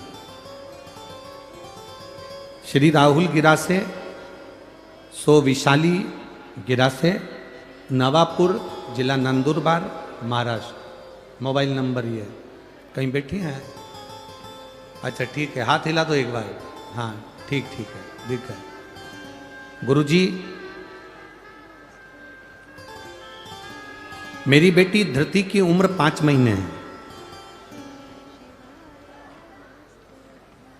2 महीने पहले 25 जुलाई को मेरी बेटी धृति के ब्रेन में इन्फेक्शन हो गया। कई लोगों ने उसको ब्रेन हेमरेज कहा। अब बेटी 5 महीने की है, 2 महीने की बेटी का ब्रेन खराब हो जाना, ब्रेन हेमरेज हो जाना या ब्रेन में पस पड़ जाना, नसें काम नहीं करना, पूरा मेरी बेटी ने काम करना बंद कर दिया, उसका दिमाग काम नहीं करता था। तो मेरी बेटी जब 2 महीने की, उसको ले जाकर हॉस्पिटल में भर्ती करा। डॉक्टरों ने उसका ब्रेन खराब बता दिया, उसका ब्रेन में ट्यूमर टाइप का बता दिया। उसको एडमिट करा, उसका ब्रेन काम करना बंद कर दिया, तो उसको वेंटिलेटर पर डाल दिया। वेंटिलेटर पर डाला, मेरी बेटी को डॉक्टर ने कह दिया हम वेंटिलेटर पर से इस लड़की को हटाएंगे और 2 या 3 घंटे बाद तुम्हारी बेटी मर जाएगी, इसकी श्वास नहीं चलेगी क्योंकि इसका ब्रेन ट्यूमर फट चुका है। अब 2 महीने की बच्ची का ब्रेन बेकार हो जाना, क्या स्थिति होगी? गुरुदेव,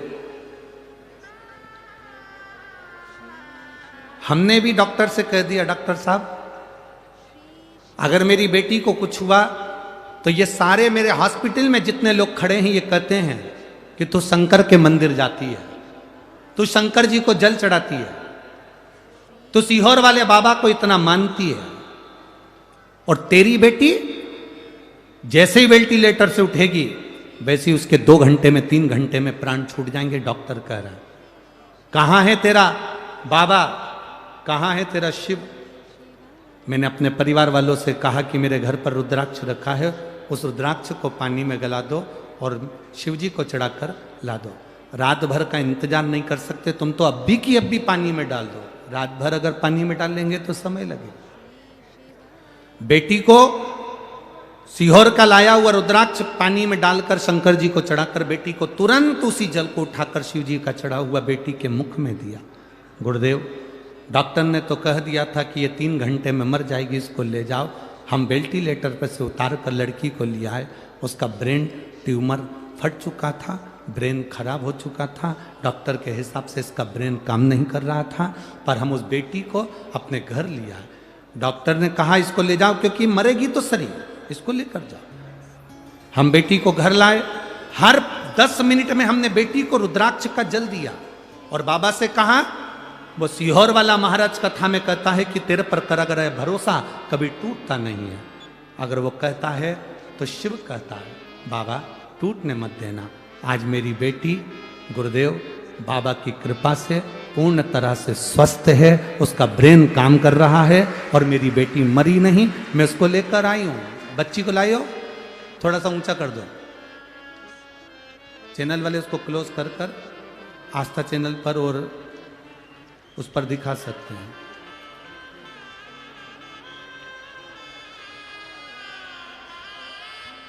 आप लोग एलईडी पर और आस्था चैनल पर उस बच्ची को देख सकते हैं। हर हर महा बैठिए।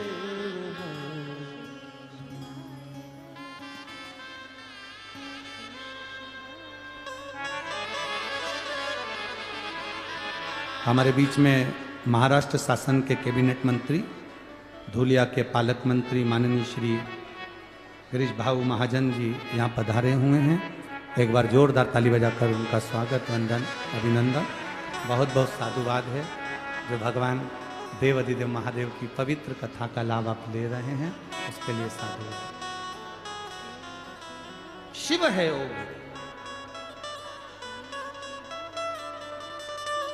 अब भरोसा देखिए उस पत्र में उस मां ने लिखा इस पत्र के अंदर कि डॉक्टर कह रहा है 2 से 3 घंटे के अंदर ये बच्ची मरेगी। जैसी वेंटिलेटर पे से उतरे आप इसको ले जाओ। पर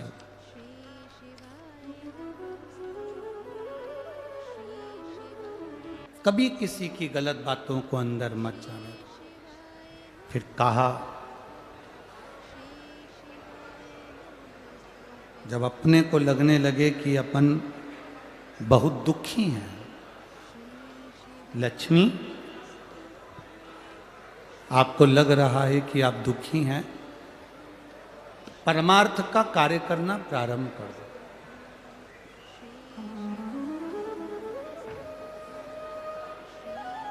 जितना बन सकता है परमार्थ का कार्य करो। और फिर कहा लक्ष्मी दुख मिटाने का इस संसार सागर में सबसे सुंदर तरीका जो मैं आपको बता रही हूं, अगर लक्ष्मी भूलवश भी अगर आपने वो कर लिया तो ये विश्वास रखिए कि देव अधिदेव महादेव का दर्शन भी होगा और आपके मन में जो कामना है वो पूरी भी होगी अगर आपने इसको स्मरण कर लिया।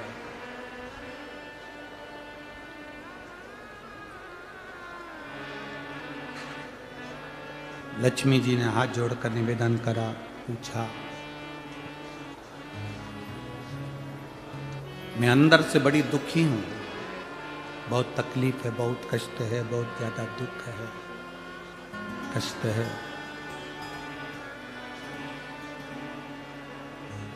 आप मुझे बताएं कि मेरा वो दुख मिटेगा कैसे, मेरा वो कष्ट कटेगा कैसे। जो पार्वती जी ने लक्ष्मी जी को कहा है दुख मिटाने के लिए उपाय जो बताया वो आप भी अपनी जिंदगी में धारण करिएगा। सुनो लक्ष्मी,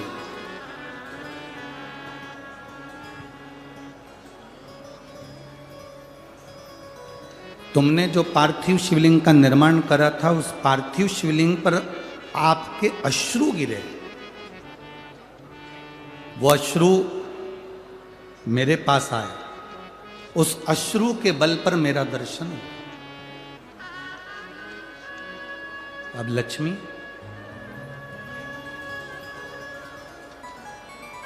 इस संसार सागर में भूमंडल पर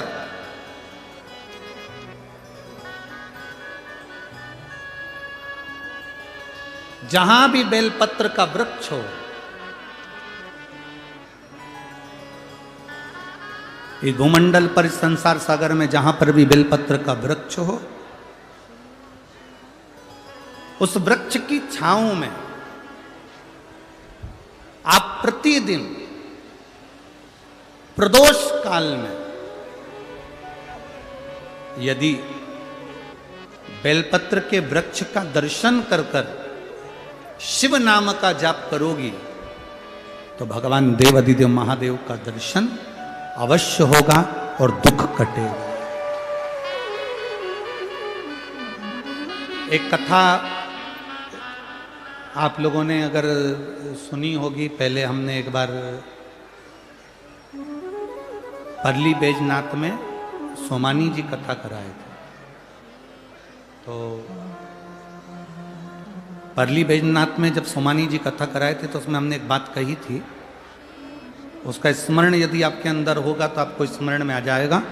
परली बैजनाथ की कथा में कहा था कि प्रदोष काल के समय पर, शाम के समय पर बेलपत्री के वृक्ष के नीचे जो जाकर बैठ जाता है या बेलपत्री के वृक्ष की जो जड़ है उसका मात्र स्पर्श कर लेता है, बेलपत्री के वृक्ष की जड़ की मिट्टी का भी अगर मस्तक पर तिलक धारण कर लेता है या उसको नमन कर लेता है, प्रदोष काल में, प्रदोष के समय पर, शाम के समय पर प्रतिदिन अगर वो शिव की भक्ति का स्मरण कर लेता है, प्रतिदिन नहीं कर सकते तो प्रदोष की प्रदोष करो, प्रदोष की प्रदोष नहीं कर सकते सोमवार की सोमवार करो, ये भी नहीं कर सकते हर महीने की शिवरात्रि आती है उस शिवरात्रि पर करो, ये भी नहीं कर सकते तो प्रयास करो कि अपन प्रतिदिन शाम के समय बेलपत्री के वृक्ष के नीचे से अगर कोई निकल कर जा रहा हो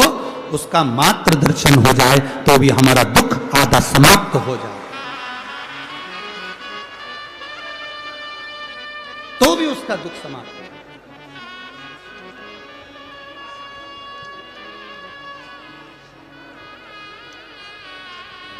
शंभु शरणे मांगो हरि रे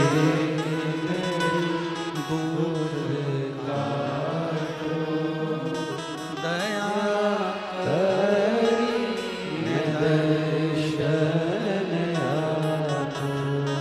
ये दुख समाप्ति का सबसे मूल केंद्र बिंदु है। मतलब अगर हम कहें कि अगर दुनिया के व्यक्ति को बहुत ज्यादा दुख है, बहुत ज्यादा कष्ट है, बहुत ज्यादा बीमारी है, बहुत ज्यादा रोग है, बहुत ज्यादा तकलीफ है, तो बेलपत्री के वृक्ष की छांव सुख देती। एक पत्र आया है, देखिए,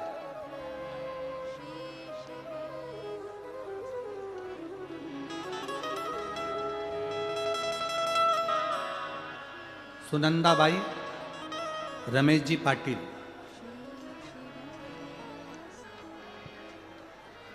कृषिनगर धूलिया। कहीं बैठी हो तो हाथ हिला सकती हैं, अगर कहीं बैठी हो तो हाथ हिला सकती हैं। शांति बनाओ सब लोग कृपया।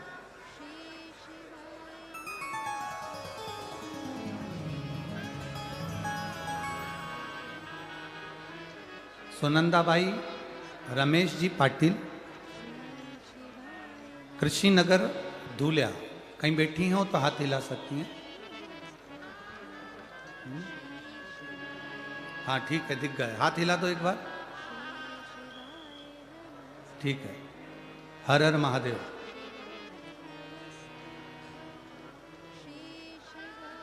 सुनंदा जी आप ही खुद हैं,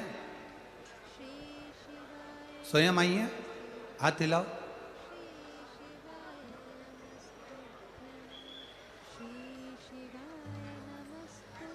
गुरुदेव, गर्भाशय के नीचे गांठ हो गई थी। जब मेरे दोनों बच्चे मुझे खानदेश कैंसर सेंटर धूले यहाँ ले गए और वहाँ जांच के बाद पता चला कि मुझे गर्भाशय के नीचे जो गांठ हुई है, उस गांठ को, उसमें से थोड़ा सा पस निकालकर उसको भेजा गया जांच के लिए, जिसके अंतर्गत मुझे कैंसर बताया गया।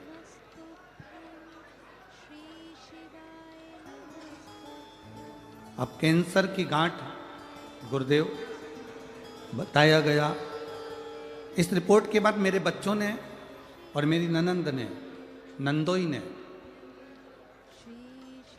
हमारे फैमिली डॉक्टर को दिखाया और उन्होंने भी एक दो हॉस्पिटल में हमारी जांच कराई, जिसके अंतर्गत हमें कैंसर बताया। फिर टाटा हॉस्पिटल मुंबई गए, जहाँ पर बच्चों ने मुझे दिखाया तो वहाँ पर भी कैंसर था। बच्चों की आंखों में आंसू भर गए। उपचार चालू करा, 3-4 बार टाटा हॉस्पिटल में हमने चक्कर लगाया, रेडिएशन केमो के लिए नंबर लगाया, पर हमारा नंबर नहीं लगा। तब हम वहाँ से ठाणे आ गए और वहाँ पर आने के बाद हम वहाँ से वापिस डॉक्टर से पूछ कर कि हमारा कीमो नहीं हो रहा है, थेरेपी नहीं हो रही, हम वापिस अपने गांव जाएं। हम डॉक्टर से मिलकर वापिस अपने गांव आ गए और गांव आए। अब कैंसर तो हर जगह पर बताया गया, अब करें तो करें क्या। तब किसी ने कहा पशुपतिनाथ का व्रत करो, शिवजी पे चढ़ा हुआ जल पीना प्रारंभ करो। और गुरुदेव उसी दरमियान मेरी बेटी मुझे शंकर जी के मंदिर ले जाती, मंदिर में ले जाकर मुझे बिठा देती।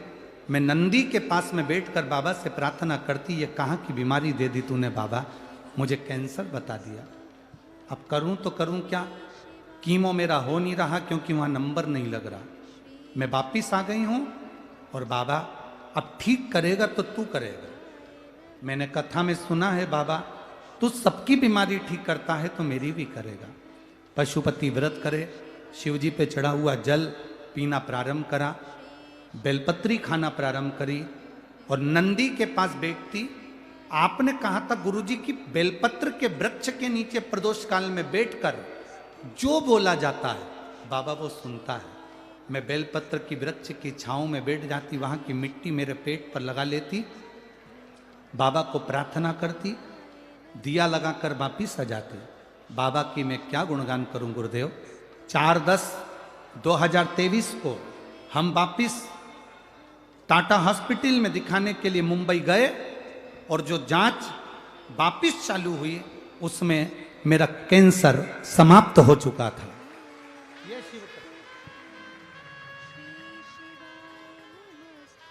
सुनंदाबाई रमेश पाटिल, कृषि नगर, धूलिया, मेरा मोबाइल नंबर ही है। बैठिए बहन। हर हर महा शिव तत्व इसको का। आपका जो विश्वास है, आपका जो भरोसा है, आपकी जो दृढ़ता है वो सुख है।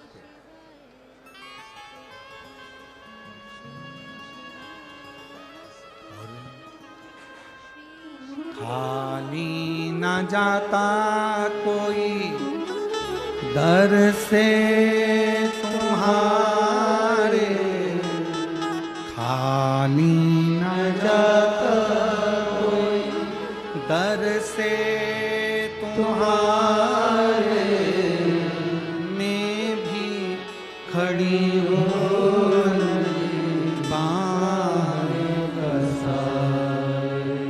अपने लगे से लगा लो गिरा जा रहा उठा लो भोले अपने दर से अब तो न टालो, गिरी जा रही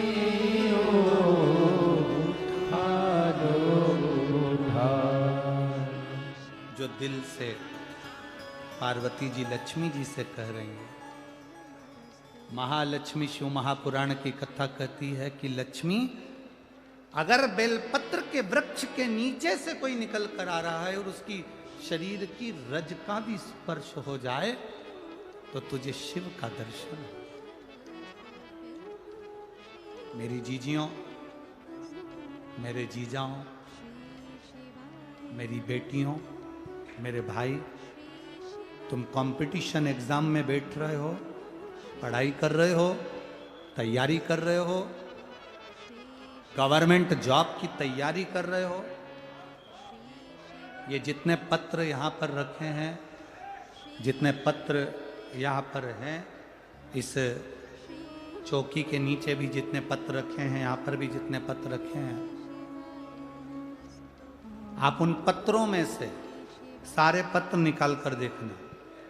जिन जिन बेटों ने, जिन जिन बेटियों ने गवर्नमेंट जॉब की तैयारी करी और शंकर भगवान पर भरोसा कर कर और अपना कर्म पूरा कर कर एग्जाम दिया, उनकी नौकरी लगी। कम से कम इसमें से 70% पत्र ऐसे हैं जिसमें नौकरियां लगी, जहां बच्चों को सुख का अनुभव हो।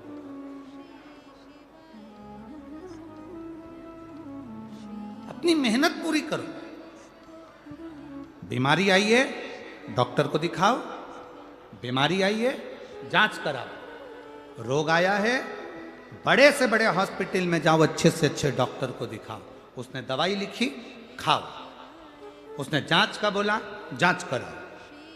पर उसके जांच कराने में और उसकी दवाई खाने के साथ साथ मेरे भोले बाबा पर भरोसा रखना, जैसा विश्वास इस बहन ने करा कि मैंने मुंबई के हॉस्पिटल में भी कैंसर बताया, बाकी के हॉस्पिटलों में भी कैंसर बताया, पर आखिरी की जो जांच हुई 4/10/2023 को सारी रिपोर्ट नील आ गई, मेरा कैंसर समाप्त हो गया।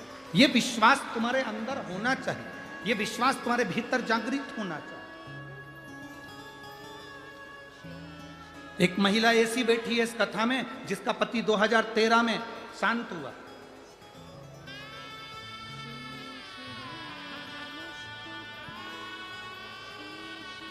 जिसका पति 2013 में शांत हुआ।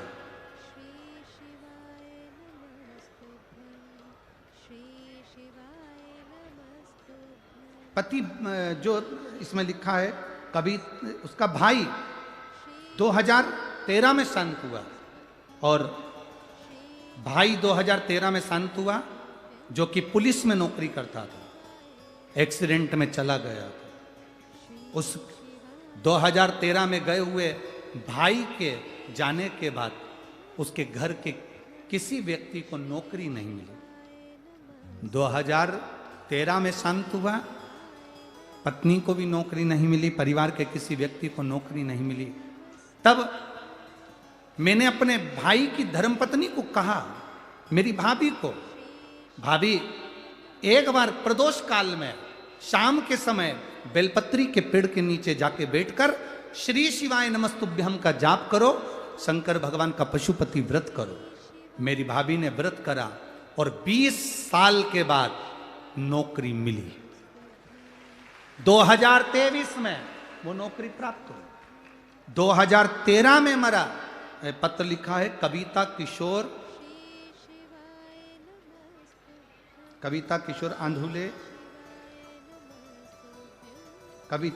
आंधुले ने ये पत्र लिखा। अब जरा विचार करिए कि हम अगर शिव पर भरोसा करते हैं, भगवान शंकर की भक्ति करते हैं, तो दृढ़ता क्यों नहीं बनती? कोई कहता है कि भगवान शंकर की पूजन तो ब्राह्मण करते हैं, कोई कहता है कि वैश्य करते हैं, कोई कहता है क्षत्रिय करते हैं, कोई कहता है शूद्र करते हैं। शिव महापुराण की कथा कहती है जिसको सब ठुकरा देते हैं उसका एक है, वो देव अधिदेव महादेव। राम जी के मंदिर के पट बंद हो जाते हैं एक समय में। तुम्हारे यहां बंद होते कि नहीं होते वो मालूम नहीं, बोलो होते कि नहीं होते? कृष्ण भगवान के मंदिर के पट बंद हो जाते हैं एक समय में, दत्त मंदिर के पट बंद हो जाते हैं एक समय में, भवानी के मंदिर के पट बंद हो जाते हैं एक समय में, बैकुंठ के पट बंद हो जाते हैं एक समय में, ब्रह्मलोक के पट बंद हो जाते हैं एक समय में, इंद्रलोक के पट बंद हो जाते हैं एक समय में। केवल एक देवता ऐसा है जिसके दरवाजा नहीं है, पट नहीं है, वो खुले आसमान में कैलाश पर रहता है, इसलिए उसका दरवाजा खुला रहता है।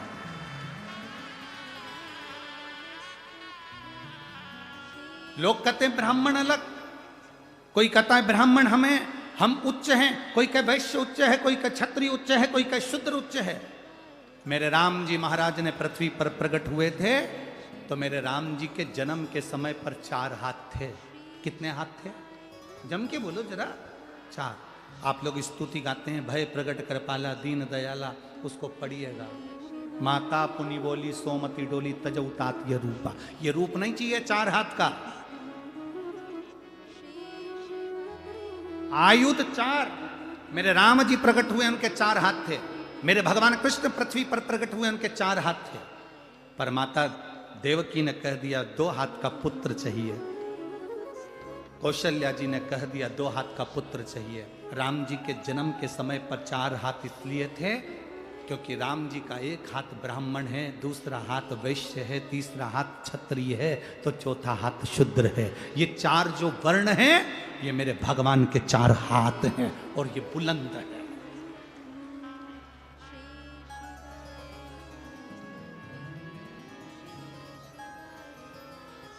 जो दुनिया में जितनी जातियां हैं, दुनिया में जितनी समाजें हैं,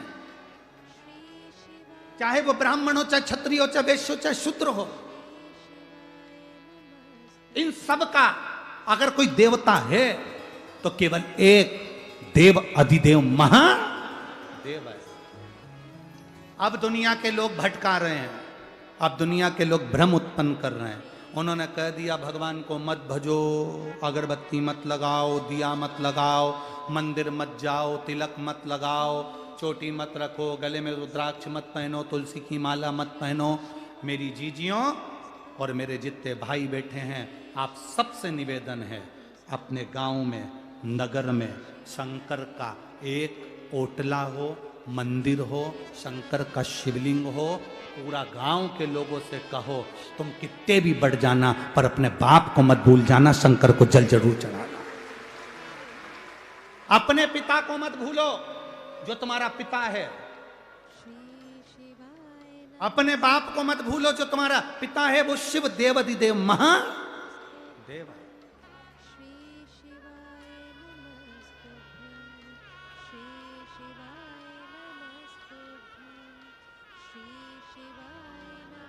उसको नहीं भूल, कैसे भूल सकते? वो करुणा इतनी करता है, शिव है, कृपा सागर कहते हैं उसको, करुणा सागर कहते हैं उसको। जब आप लोग अभी ये कथा तो कल सुबेरे 8 बजे से 11 बजे तक धुलिया में हो जाएगी, महाराष्ट्र की इस पवित्र भूमि पर। कल की कथा टीवी पर 1 बजे नहीं आएगी, कल की कथा टीवी पर 2 बजे आएगी। 2 बजे का इसलिए रखा क्योंकि हमेशा लोग कहते हैं हम कथा सुनकर जाते हैं, जब तक घर ही नहीं पहुंच पाते हैं, ट्रैफिक में रहते हैं। तो कथा का 1 घंटा समय बढ़ाकर कथा कल कितनी बजे टीवी पर आएगी? 2 बजे। और यहाँ कितनी बजे होगी? धुलिया में कितनी बजे है? सुबह 8 बजे से 11 बजे तक। इस कथा के बाद में जब आप पंचवटी नासिक की, माँ गोदावरी के तट की, त्र्यंबकेश्वर बाबा के चरणों की, जब शिव महापुराण की कथा सुनेंगे, देव दीपावली कथा, तो उसमें आप सुनेंगे कि देवता लक्ष्मी को प्राप्त करने के लिए ब्राह्मण, क्षत्रिय, वैश्य, शूद्र, इन चारों वर्णों के एक भाव को एकत्रित करते हैं। आप उसको सुनना, उस कथा को, आपको मालूम पड़ेगा कि देव दीपावली के दिन मट्टी के दिया का क्या नियम है। देव दीपावली के दिन लक्ष्मी की पूजन, झाड़ू की पूजन का क्या महत्व है। देव दीपावली के दिन बांस की डलिया की पूजन का क्या महत्व है। देव दीपावली के दिन घाट पर दिया लगाने का क्या महत्व है। देव दीपावली के दिन शंकर के मंदिर के आगे और आंवले के वृक्ष के नीचे दीपक लगाने का क्या फल है।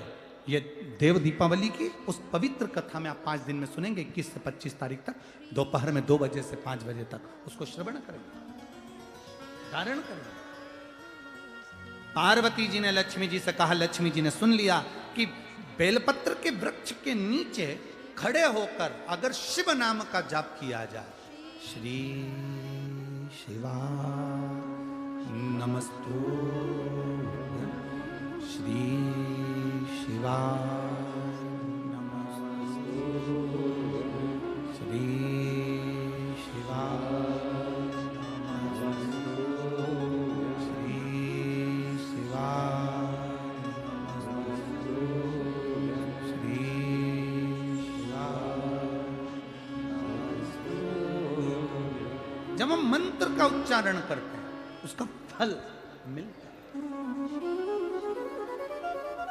आप में से कितने लोग बैठे हैं जो शंकर जी के मंदिर में रोज 1 लोटा जल चढ़ाते हैं? हाथ ऊंचा करो जरा। सभी जाते हो? रख लो, रख लो। बच्चे बैठे हैं कथा में?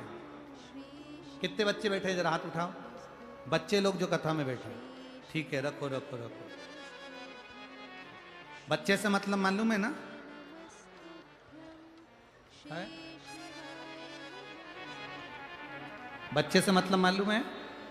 शिव महापुराण में बच्चा कितने लोग, कितनों को कहा गया तो कि बचपन से लेके जिसका ब्याह नहीं हुआ तब तक के जो है वो सब बच्चे ही हैं। माता पिता की निगाह में बच्चे कॉलेज पढ़ने लगे तो वो बड़े नहीं हो जाते, बच्चे कहलाते हैं। बूढ़ी माताएं कहती मेरा छोरा आ गया, मेरा बेटा आ गया। तो सब जितने बच्चे बैठे हैं हाथ उठाओ जरा। अब ज्यादा हो गए ना तुम? अच्छा, तुम भी दूसरे को बच्चा समझ रहे थे, है? ठीक है। अब जितने बच्चे हाथ नीचे रखो। खड़े होने का नहीं बोला, नीचे बैठो, बैठो बैठो, वापिस बैठो, बैठो, बैठ जाओ। अब जितने बच्चे जिनकी शादी नहीं हुई तब तक के हो, बचपन से लेके तब तक के हो, तुम्हारी गोदी में छोरा छोरी हो, उनका भी हाथ उठा देना हो। तो जितने बैठे हो, आप में से कितने बच्चे हैं जो रोज शिव के मंदिर में जाकर जल चढ़ाते हैं? उठाओ जरा हाथ, ईमानदारी से उठाना हो। हाँ, बहुत सारे, धर लो धर लो धर लो। और जो शंकर जी के मंदिर में जल चढ़ाने नहीं जाते, वो आज कार्तिक के महीने में, दामोदर मास में नियम ले लेना कि मैं अब शिव के मंदिर में एक लोटा जल जरूर चढ़ाऊंगी, चाहे मुझे कॉलेज जाना पड़े, चाहे मुझे स्कूल जाना पड़े, चढ़ा कर जाऊंगा। मैं बाबा को रिझाए बिना नहीं। बहुत जरूरी, बहुत जरूरी। शिव कथा करेंगे महाराज, और तुम जाओगे तो वो कृपा करेगा, उसकी कृपा होगी।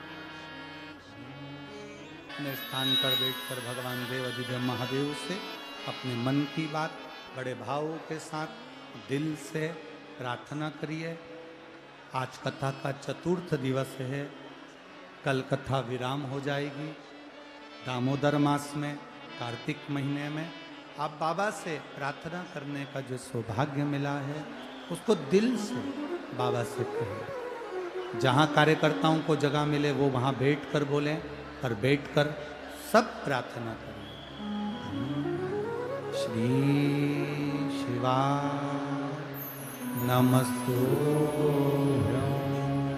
श्री शिवा नमस्तु, श्री शिवा नमस्तु, श्री शिवाय नमस्तु, श्री शिवाय नमस्तु। भोला सब दुख काटो भाई, ओ भोला सब दुख काटो भाई। शिव शंकर जप तेरी माला, भोले बाबा जप तेरी माला। भोला सब दुख काटो भाई, ओ भोला सब दुख काटो भाई।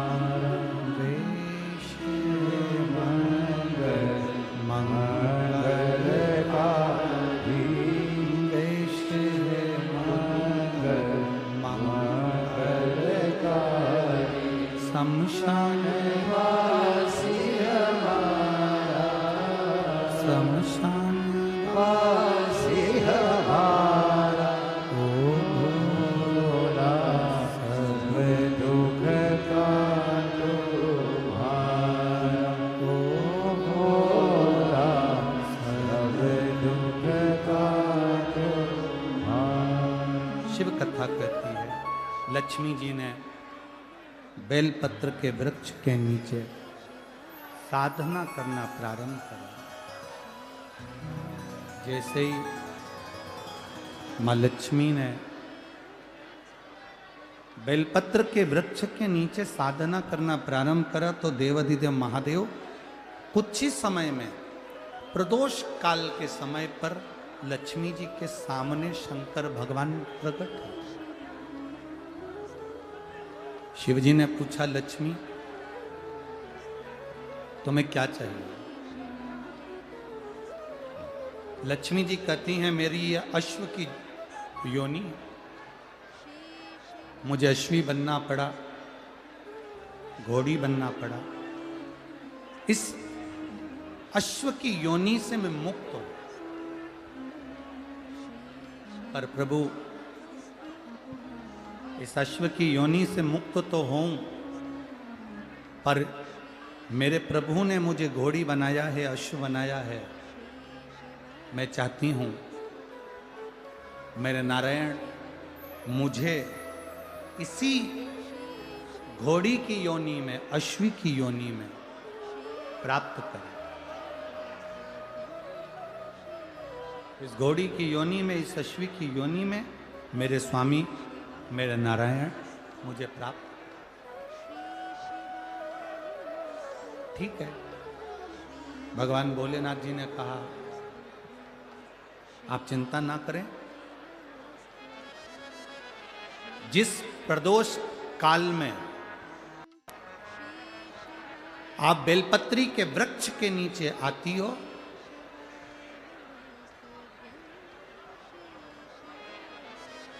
दुनिया का कितना भी दरिद्र व्यक्ति हो,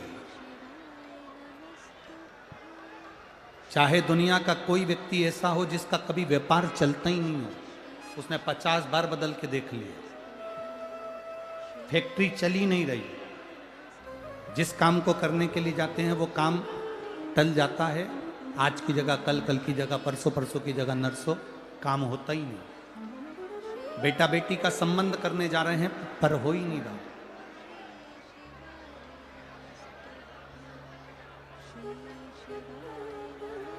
कितना भी दरिद्र से दरिद्र व्यक्ति हो, कितना भी दीन से दीन व्यक्ति हो,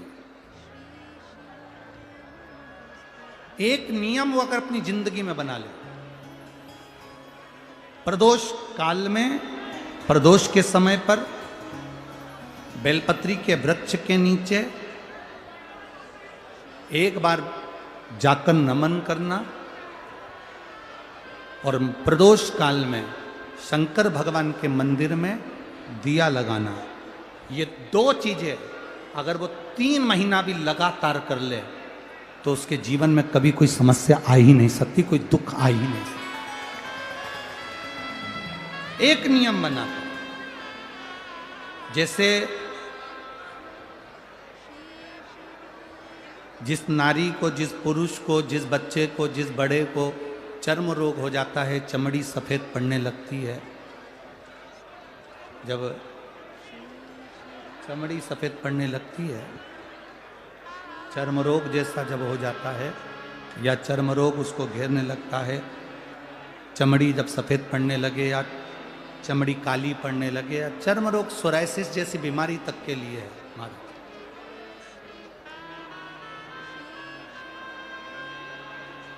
बेलपत्री के वृक्ष के नीचे की मिट्टी, बेलपत्री के वृक्ष के नीचे की मिट्टी, उसको जिस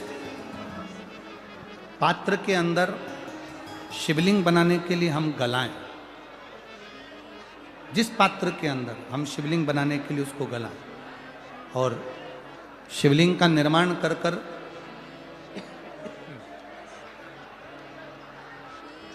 हम बेलपत्री के वृक्ष के नीचे उसका पूजन करें, उसका विसर्जन करें। और बेलपत्री के नीचे की जो मिट्टी है, जिस पात्र में गलाई जाती है, उस पात्र के पानी का स्नान, उस मिट्टी का थोड़ा सा भाग अपने शरीर पर लगाकर, जहाँ सफ़ेद चमड़ी हो रही हो या श्वेत चमड़ी हो रही हो वहाँ लगाकर और उसका स्नान करना यदि हम प्रारंभ करें।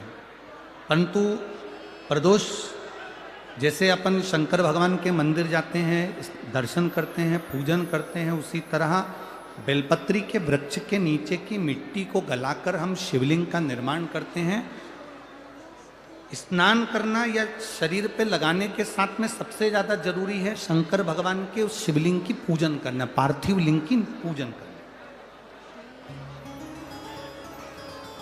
लगभग 2 शिवरात्रि निकलेगी महीने की, और बाबा जहां जहां से चमड़ी सफेद हो रही होगी वहां वहां से धीरे धीरे बाबा अपने असली रंग को देना प्रारंभ कर देता है। इतना बेलपत्री के वृक्ष की पार्थिव लिंग निर्माण और पूजन की उस मिट्टी का इतना वर्णन हमारे शास्त्र करते हैं, इतना वर्णन।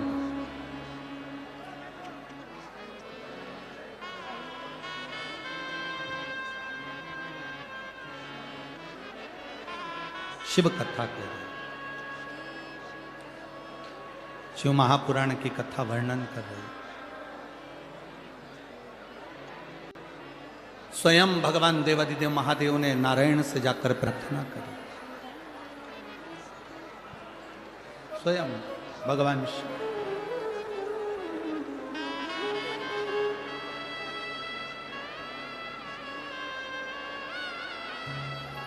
शंभु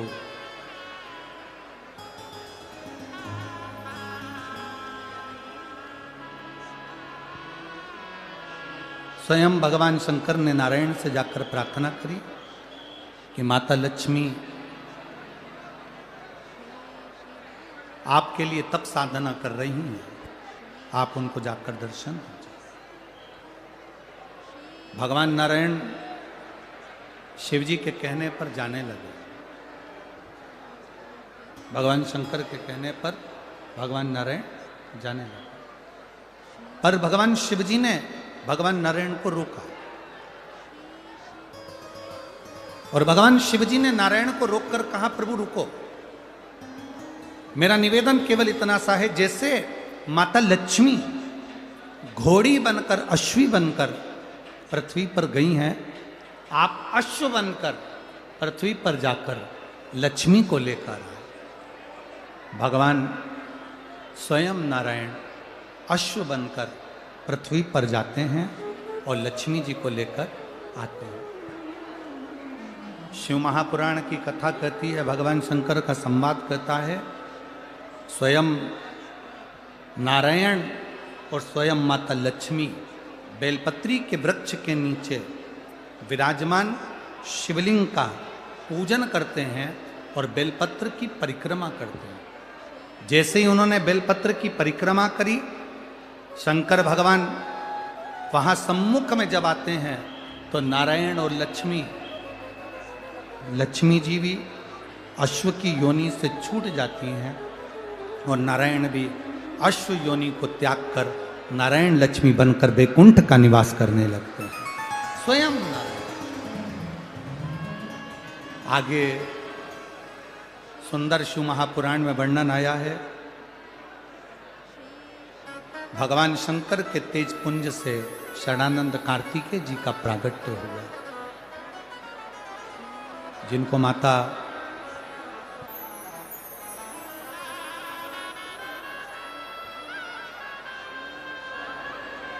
पार्वती जी ने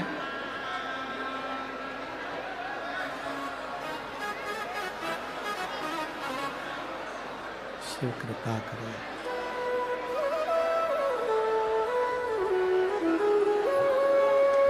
शरणानंद कार्तिकेय जी का संवाद आता है, जहाँ पर माता पार्वती जी स्वयं कार्तिकेय बाबा से कहती हैं कि कार्तिकेय,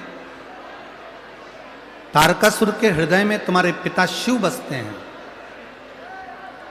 इसलिए आप तारकासुर का जब संहार करने के लिए जाओ तो हृदय में बाण ना छोड़िए, हृदय में कोई बाण ना छोड़ा जाए। तब स्वयं कार्तिकेय जी ने तारकासुर का संहार करा, पर हृदय में बाण नहीं छोड़ा। आगे समय के अनुकूल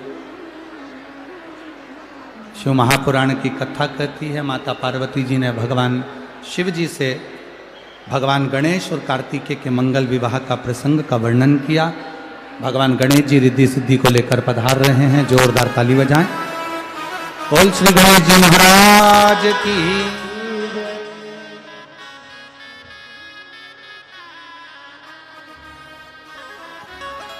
रिद्धि सिद्धि भगवान श्री गणेश जी महाराज के गले में जयमाला पहना रही हैं।